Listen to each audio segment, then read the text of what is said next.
Daan guys, mahirap yung daan.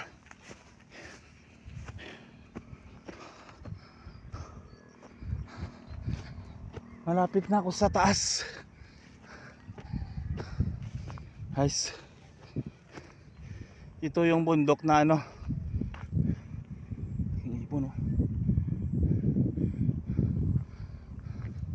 Ito yung bundok na ano guys.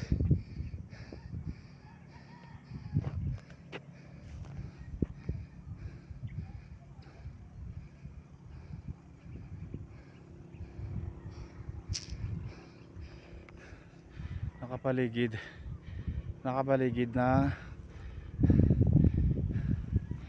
taas na to, sa tuktok na ng bundok kayong sa kabila oh.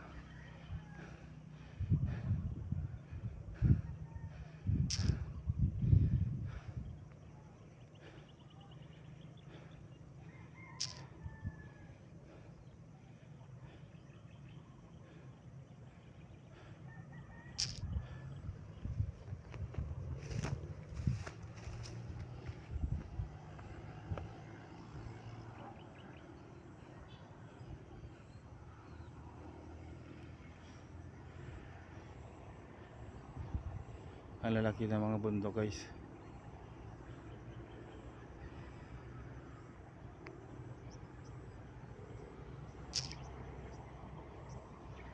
Tapos sa taas itong bundok, ayan ang mga bahay sa baba. Tapos dito sa taas ito may butas. Tapos puro bato-bato yung ano guys. Puro bato-bato yung bundok ito. At saka nakakamangha kasi ano, mayroon ditong fish pond na tawag. May tubig dito guys, may tubig. Dating ano to, ayan o.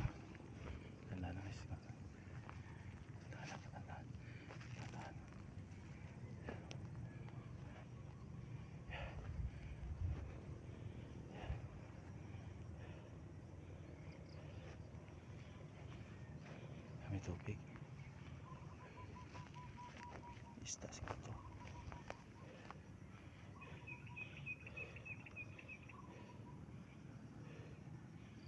Taas ng bundok mayroong tubig. Kasi may kwento ito guys.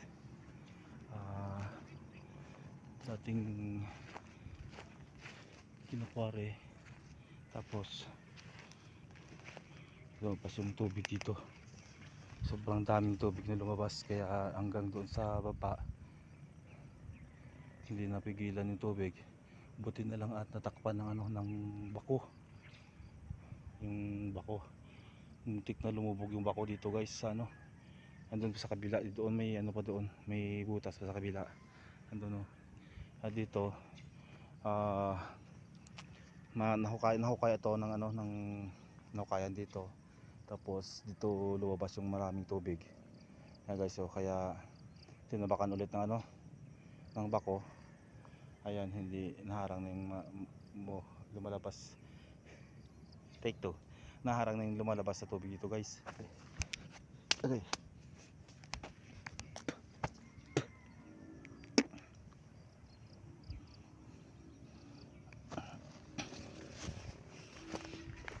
Ano kayang misteryo dito guys, no? Kaya baka may tumunoy. Ano, daming tubig. Kaso nga lang buti na lang naagapan ng ano, ng operator ng bako at saka natambakan itong ano, tubig dito. Bundok yan guys, sa taas. Tapos sa kalagitnaan to, malapit nang maakyat yung bundok dun sa ano. Tapos dyan oh, sobrang taas dito hanggang dyan sa ilalim ng ano, hanggang doon pa sa kabila guys. Ayoko na puntahan doon kasi natakot ako kung meron doon. Ayun, may ibon oh, laking ibon oh. May tubig dito, ayan oh.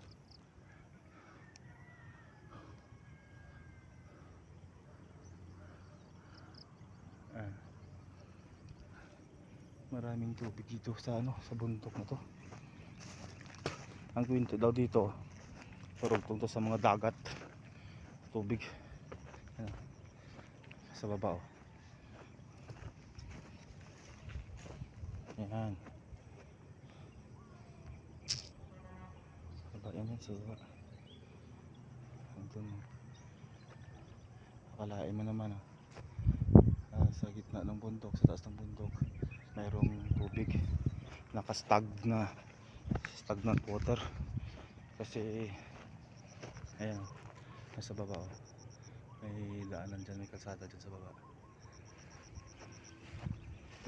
Malaking ano dito guys. Kasi pag marami ng tubig dito, pwede na mag-supply sa mga farmers dito sa amin. Pag nahukay ulit at gawa ng proper na kapag labas ng tubig dyan sa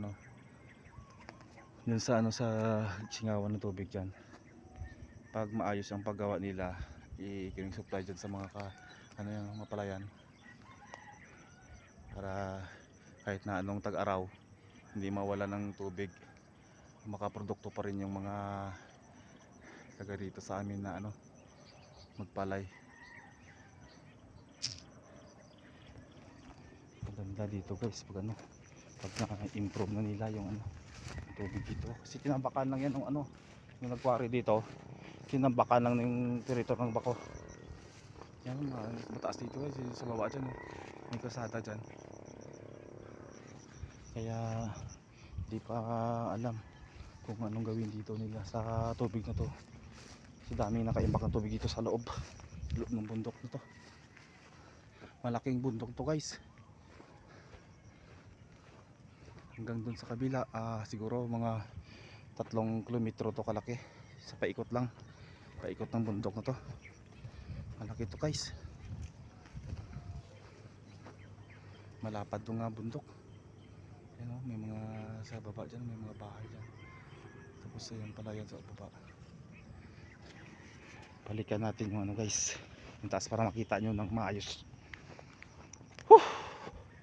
Pagod.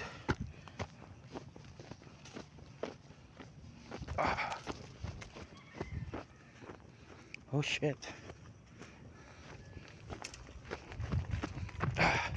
Masarap dito magpapawis. Ay.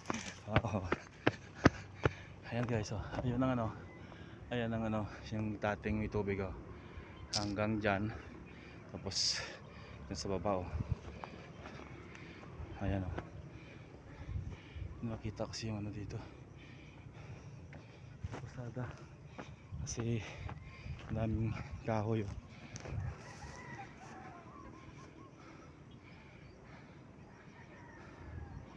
Ayan guys, mga palayan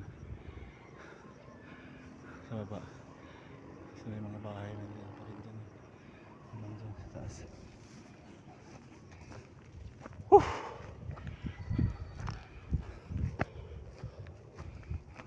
Mysterious na na bundok to guys, kasi bundok na nga, may tubig pa. Yung iba, yung bundok walang tubig dito kasi sa bundok pa yung may tubig sa taas.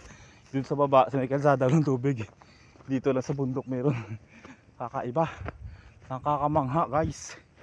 Ayan nung nakaraan pumunta ako dito, maraming tumatambay na nagpapahangin ng puting guys mga estudyante pumunta dito nakaraan, gustong makita yung yung tubig dito sa may tapos yung lugar dito